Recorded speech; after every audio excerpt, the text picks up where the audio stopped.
Sudah? Sudah kelihatan ya? Terima kasih atas kesempatan yang telah diberikan. Oke. Sebelumnya saya mengucapkan salam dulu. Assalamualaikum warahmatullahi wabarakatuh. Salam sejahtera bagi kita semua.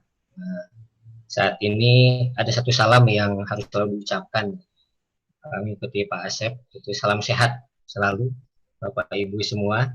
Semoga diberi kesehatan dan keselamatan serta terhindar dari COVID-19 yang masih ada sampai saat ini. Terima kasih kepada panitia geoseminar yang telah memberi kesempatan kepada kami untuk mempresentasikan hasil studi dan survei RE yang pernah dilakukan oleh tim kami. Yang terhormat Pak Suhyar, sebelumnya saya mengucapkan terima kasih juga kepada Pak Suhyar yang saat menjadi kepala badan telah memberikan kesempatan dan kepercayaan untuk melakukan kegiatan penelitian REE di PSG. Kemudian saya hormati Pak Rudi Sayendar. Kegiatan ini sudah menghasilkan satu doktor, Pak Suhyar. Terima kasih. Jadi disertasinya membahas mengenai granit di Sumatera. Beliau saudara Ronaldo baru wisuda kemarin pisan. Saya termasuk menjadi salah satu promotornya, dan promotor utamanya adalah Pak Yadram dan Pak Jarvis Tabaran. Nah, semoga nih judulnya potensi dan arah eksplorasi logam tanah jarang di Indonesia ini bisa memberikan informasi kemana kira-kira eksplorasi selanjutnya di Indonesia. Oke. Ini kerangka presentasi kami, terdiri dari 4 topik standar penelitian lah, latar belakang, kemudian metode dan data, hasil dan diskusi, dan kemudian ditutup dengan kesimpulan. Oke, latar belakangnya pertama adalah tupoksi kami di PSG sampai tahun 2019 lah di sini, bahwa PSG terdiri dari beberapa bidang, salah satunya adalah bidang geoscience. Saya berada di bidang geoscience ini di bawah Pak Asep, yang saat ini sedang menjadi moderator ya. Mohon izin Pak Asep menjelaskan sedikit, kalau ada yang salah langsung ditegur aja Pak. Nah, kesan saya pribadi di bidang ini serasa sedang kuliah terus nih, harus menghasilkan pandangan baru kan? Dan konsep baru atau novelty. Ya, di dalam bidang ini juga terdiri beberapa kelompok keahlian, kita bisa lihat di lingkaran-lingkaran kecil tersebut. Dan salah satu topiknya adalah tentang analisasi strategis atau karakterisasi rare earth element, yang tentunya akan menjadi pedoman kita untuk bagaimana kita mencari RE. Oke, kami lanjutkan. Kita langsung saja ke topik hari ini, yaitu RE itu apa sih? Ini adalah tabel periodik unsur yang terdiri dari yang light, kemudian yang heavy, dan ada juga yang di sini disebutkan sini critical rare earth element. Ini adalah kondisi kritikal ketika status ini dibutuhkan oleh industri. Ini kritikal untuk Amerika sebetulnya. Jadi kita bisa melihat bahwa unsur-unsur seperti yttrium, Tb, Dy itu kritikal untuk industri di Amerika. Kalau di Indonesia mungkin ini semuanya kritikal kali ya, karena semuanya masih berupa sumber daya dan masih berupa raw material. Oke, kita lanjut. Izin mengutip pernyataan Pak Suhyar tahun 2015 bahwa mudah-mudahan Bapak ingat dulu pernah mengatakan bahwa untuk keputusan investasi pertama itu dipengaruhi berbagai faktor seperti kondisi biologi, politik, teknologi, ekonomi, sosial, dan lingkungan. Nah, kalau Badan Geologi khususnya di sini berperan untuk menginformasikan kondisi geologi dan indikasi keterdapatan mineral yang nantinya akan didetailkan oleh pelaku usaha. Itu kewajiban kami di Badan Geologi. Seperti yang pernah kita lakukan, yang sering dilakukan juga oleh PSDBP dan PSD. Mungkin nanti Pak Amin lebih detailnya lagi. Nah, kalau politik, tentunya Kementerian SDM dan Dirjen Minerbanya berperan membuat kebijakan dan perundang-undangan. Sedangkan untuk teknologi, mungkin Bu Yuhelda bisa dulu di Tekmira kan bisa menjelaskan bagaimana proses, bagaimana pemurnian dan pemanfaatan. Yang mungkin akan menarik lagi, lebih menarik lagi. Oke, ini adalah peta distribusi global deposit REE dan tambang yang telah diproduksi. Di dalam peta ini Indonesia belum tercantum, masih kosong, masih tidak ada titiknya sama sekali menurut Barakos et al. Produksi didominasi oleh Cina, kemudian disusul oleh India dan Australia. Amerika satu. Namun seiring dengan banyaknya penelitian dan eksplorasi, karena unsur ini strategis ya, maka titik-titik penemuan itu makin banyak dan menyebar di seluruh dunia. Beberapa tempat di Indonesia menurut Starport 2019 itu ada di Sumatera, juga di Kalimantan Barat. Dari data ini, Cina masih mendominasi produksi RRE sebanyak 44 juta metrik ton, kemudian Vietnam 22, kemudian Brasil juga, Rusia, India, dan Amerika Serikat. Okay. Untuk di Indonesia, Badan Geologi khususnya PSDBP tahun 2019 telah membuat peta potensi tanah jarang, yang mungkin nanti Pak Armin akan menerangkan lebih rinci lagi sampai cadangannya seperti apa, sumber dayanya seperti apa. Jadi PSDBP itu mencatat ada 29 potensi, baik masih indikasi, kemudian keterdapatannya, dan yang telah dihitung oleh sumber daya.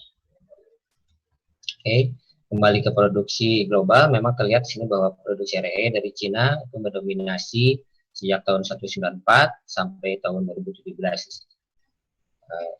Dan Amerika Serikat menariknya itu di sekitar tahun ini tidak terlihat produksinya kurang atau mengerem produksinya, saya juga kurang tahu sih. Jadi kita di sini dilihat bahwa Cina itu mendominasi sejak tahun 1994 produksi RE. Nah, ini juga diagram-diagram ini memperlihatkan bahwa negara yang produksi REE dan juga penggunaannya itu kalau untuk di Amerika Serikat itu lebih banyak untuk katalis di sini. Sedangkan untuk negara lain itu adalah magnet. Tetap Cina sebagai pensuplai utama. Dan Amerika Serikat ini memasukkan beberapa unsur sebagai unsur-unsur yang kritikal bagi industri mereka seperti ND, TBDY, dan oleh karena itu Amerika mungkin saat ini sedang mengembangkan sumber daya RE-nya dari batu bara. Seperti kita lihat ini saya mengambil referensinya dari salah satu website yang khusus untuk membahas tentang coal di rare earth element. Ya, tentunya peluang juga bagi Indonesia untuk yang memiliki batu bara yang berlimpah saat ini. Pendapatan RE di dalam batu bara.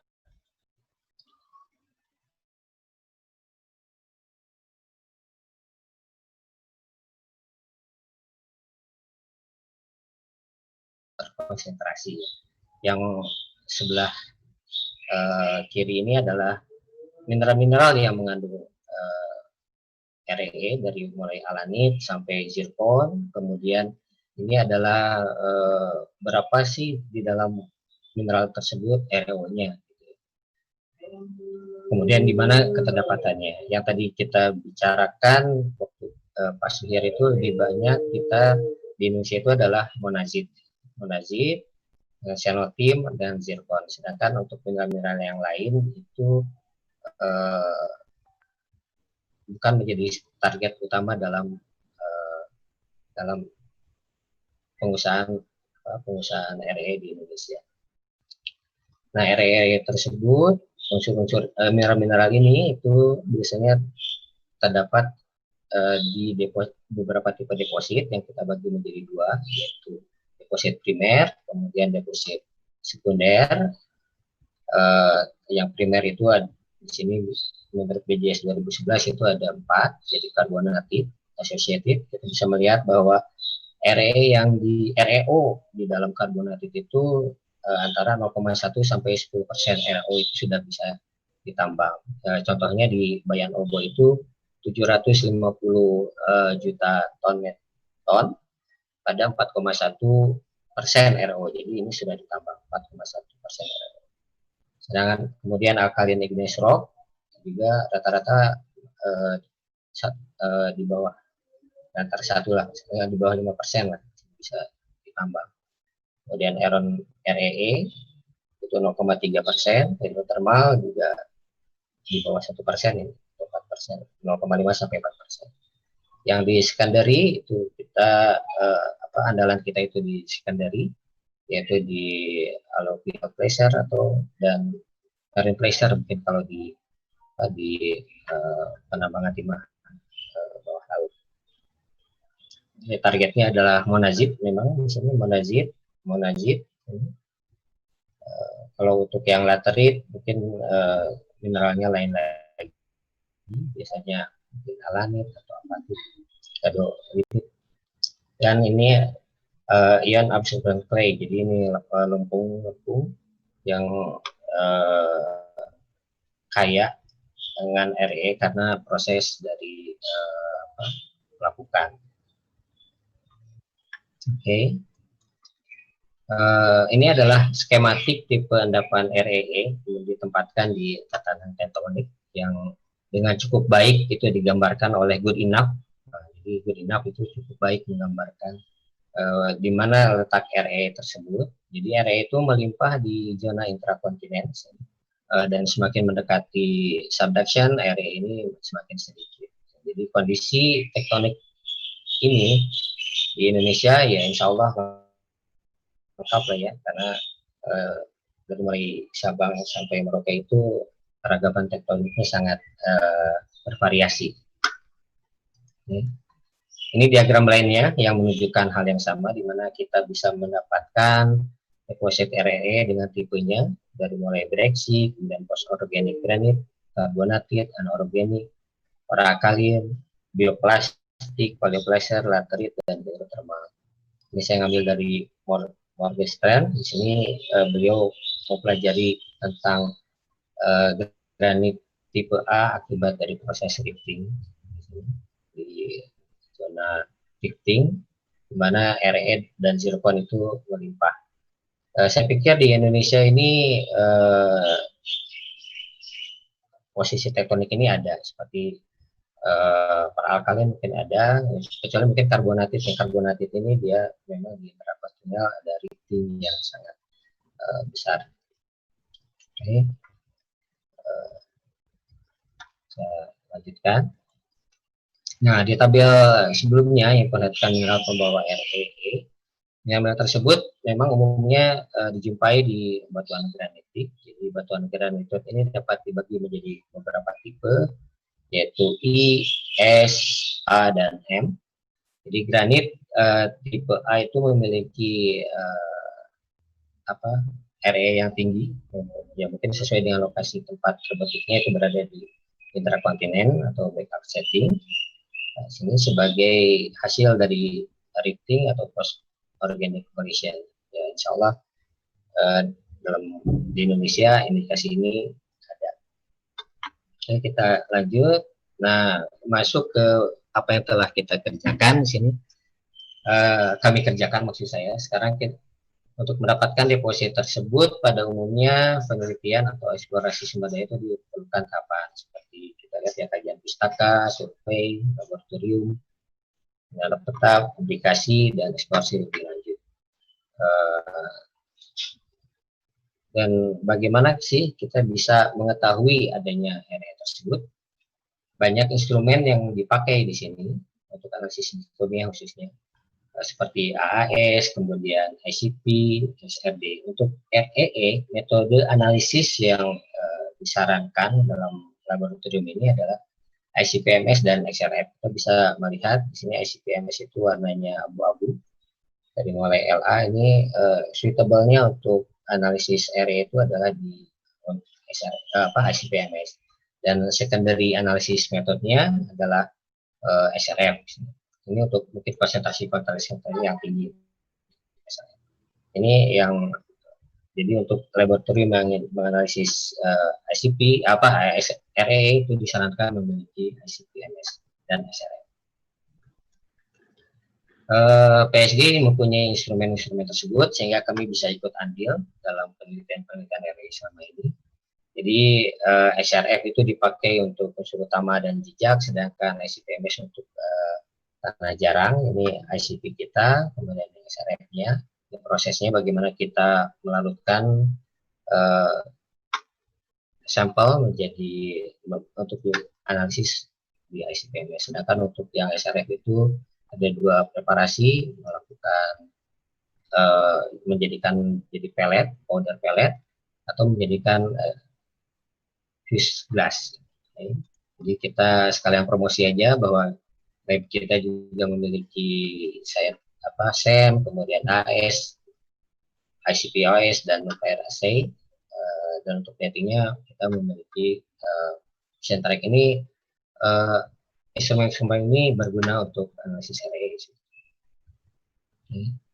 Nah, sebagai panduan kemana kita mencari mineral tersebut, Badan Geologi meskipun masih regional ini telah memberikan informasi melalui peta metalurgi di Indonesia yang di dalamnya peta metalurgi ini memperlihatkan zona mineralisasi dengan tipe-tipenya dari mulai epithermal sulfida tinggi sampai ke epithermal sulfida rendah.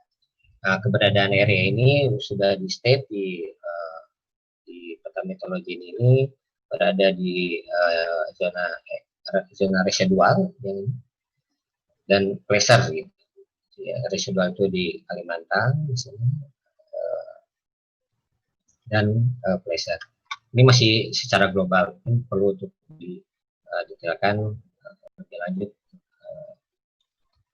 Hal yang tidak kalah penting adalah afinitas magmanya di peta metalurgi ini juga disantumkan di sini, seperti yang kita pelajari tadi bahwa magma yang alkalin atau ya sosonit lah itu biasanya areanya melimpah. Maka tidak heran kalau memang ada potensi RE di Sulawesi Barat ini yang ditemukan baru-baru oleh peneliti Batan yang berasosiasi dengan unsur radioaktif uranium thorium, high uranium sini. Kemudian juga tipe endapan RE ion absorption Sulawesi oleh Profesor Andi Maulana dari Unhas. Kemungkinan juga di Papua juga kita bisa menemukan dari hasil airborne magnetik yang pernah kita lakukan. Ya, terdapat anomali uranium thorium di bagian selatan Papua di sini dari hasil aeromagnetik. Ya, kemungkinan juga ini hasil dari bersumbernya dari magmatik. Kalau di peta geologi ini masuk ke dalam sosonitik kala-kali tinggi warna merah darah ini. Jadi kita bisa memberi kesimpulan juga bahwa mungkin uranium dan thorium itu bisa menjadi pathfinder adanya RE. Ya, tadi kan monazit dan zircon itu banyak mengandung RE juga. Tentunya konfigurasi tektonik keraknya juga kita bisa lihat sebetulnya kerak benua kita itu termasuk luas di Sumatera, kemudian Kalimantan, sebagian Jawa, dan di Papua ini juga sebuah sebuah challenge gitu ya, bahwa dengan kerak benua yang luas ini kita bisa mencari hidden sumber-sumber RE yang sebelumnya. Kita tinggal mau mencarinya dengan serius atau tidak, Pak. Okay. Ya kita khususkan ke Pulau Sumatera yang nantinya menjadi acuan kami dalam melaksanakan kegiatan RE di batuan granit. Di dalam referensi kita bisa melihat bahwa ada beberapa event mineralisasi di sini. Mineralisasi timah berumur jura, kemudian gas jura itu mengikuti Southeast Asian Belt yang menurut Barber 2005, dan ada medial Sumatra Thin Zone yang dimulai dari Kais sampai ke sini Bukit Batu. Sedangkan untuk yang Mesozoikum, mineralisasi timah juga masih terlihat, masih ada di sini, ada Katapangkin, kemudian Garbakin. Ini juga peluang kita bisa mendapatkan RE di sini. Sedangkan mineralisasi pada neogen berupa porfiri dan emas. Oke, jadi granit ini menjadi dasar kegiatan kegiatan kami sejak tahun 2013 dan berakhir di 2018. Dari kita mencoba untuk menggali bagaimana sih karakterisasi RE di batuan granit.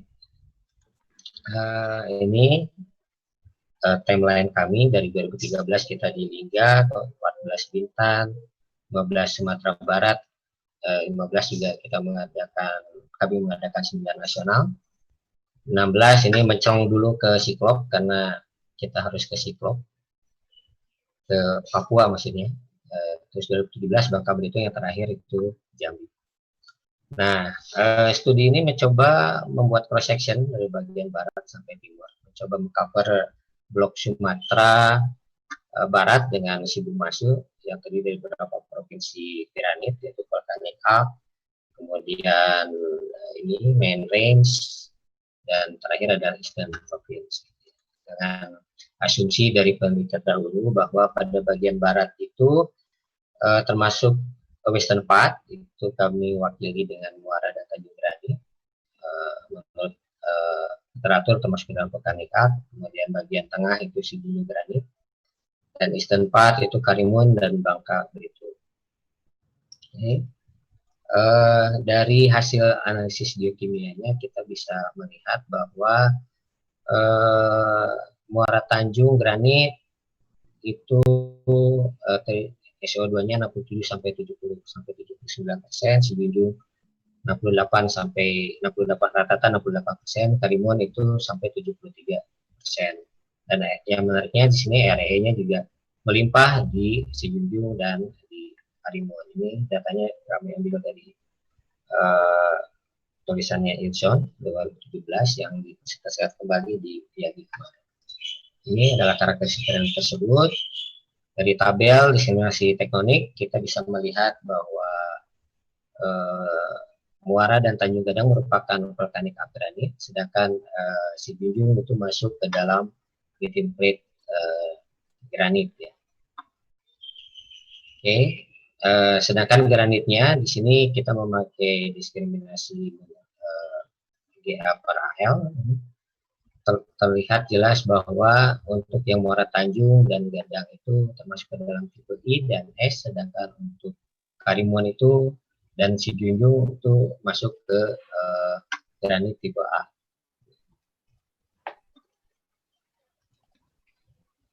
Bagaimana kelimpahan unsur tanah jarangnya ketika kita plot di dalam spider diagram, itu perlihatkan bahwa untuk Karimun dan Sibunjung yang bertipe A ini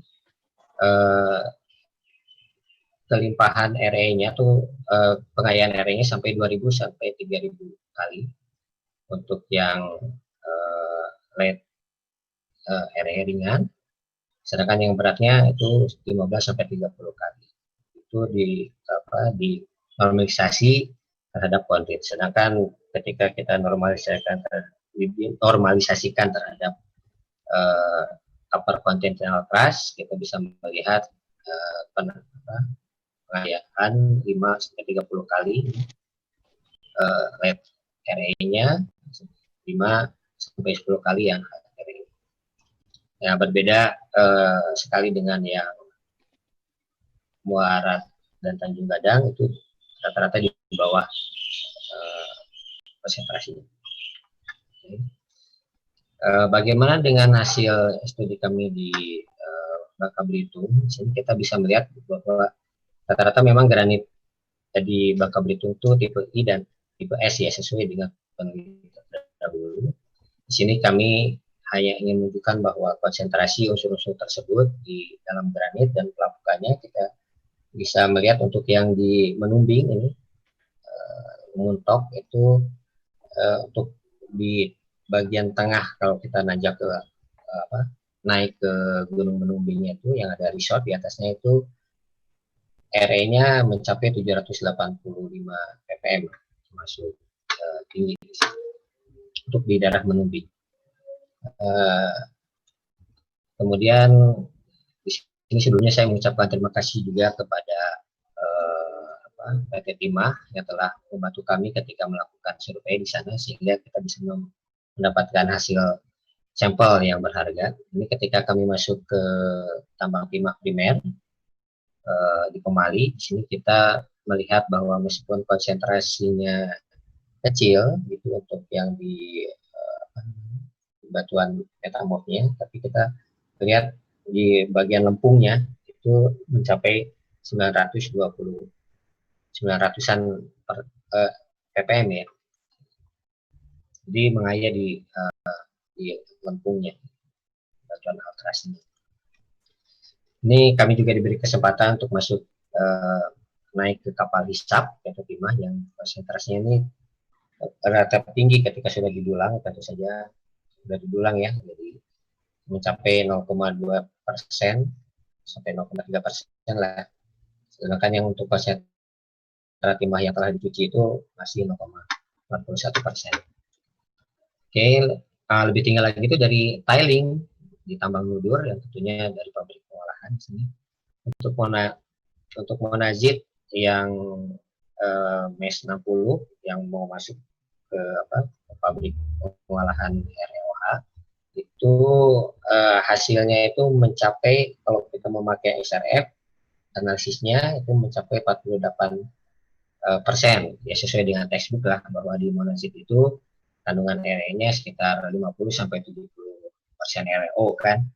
Ini sedangkan untuk ICP-MS ini cuma 28. Nah, kemungkinan memang kalau untuk konsentrasi yang lebih tinggi itu lebih baik kita memakai analisis pakai SRF, sedangkan SCP instrumennya itu akurat untuk di yang konsentrasi rendah sampai ppb itu agak menyimpang. Kemungkinan juga karena ketika preparasi itu tidak larut semua sehingga tidak homogen, jadi masih ada endapannya yang dianalisis mungkin masih jadi tidak larut semua, karena sulit juga menurut analisnya bahwa mineral berat itu dilarutkan. Oke.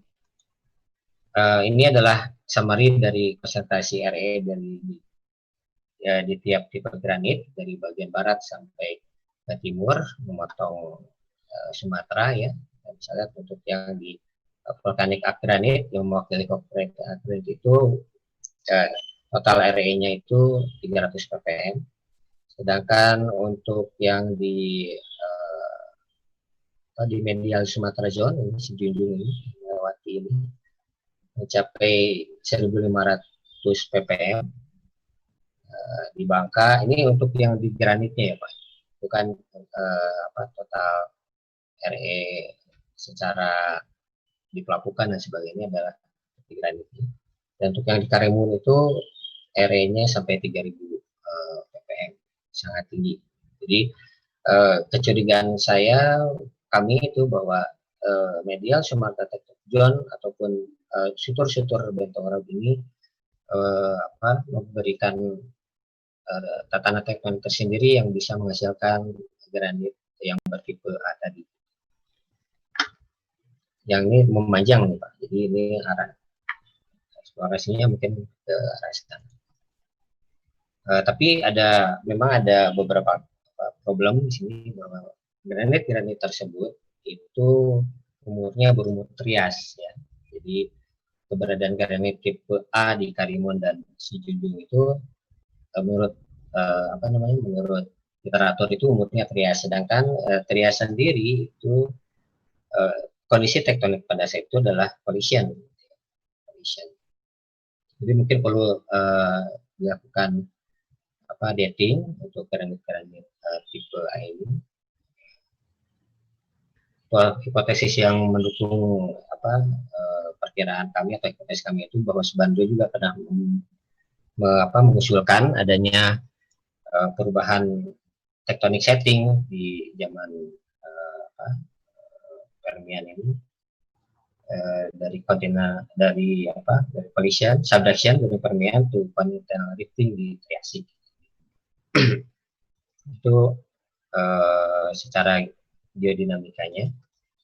Nah, kesimpulan dari presentasi hulu ini adalah bahwa Indonesia memiliki potensi deposit RE. Jadi selain dari pressure yang tadi yang seharusnya secepatnya diusahakan karena barangnya sudah ada gitu ya. Itu adalah granit tipe A yang memanjang dari mulai di Sumatera dan di Karimun itu mengikuti zona medial zone dan Betang Raub, itu kemungkinan juga bakal ditemukan granit-granit yang di high REE, juga primary alkaline alkaline igneous rock seperti yang di Sulawesi tadi, residual laterit di Kalimantan, pelapukan juga ion absorption, dan batu bara. Batu bara ini mungkin nanti Pak Armin bisa lebih lanjut menerangkannya. Jadi tatanan tektonik granit tipe ini dapat diasumsikan terbentuk di post organic atau continental rifting gitu ya. Jadi itu yang kita harus kejar. Jadi arah eksplorasinya mengikuti lajur timah dan PS dan Megal Sumatera Zone. Mungkin itu Pak Asep. Jadi kita hanya menerangkan textbook aja kelihatannya dan hasil dari beberapa penelitian yang telah dilakukan oleh PSD. Terima kasih. Baik,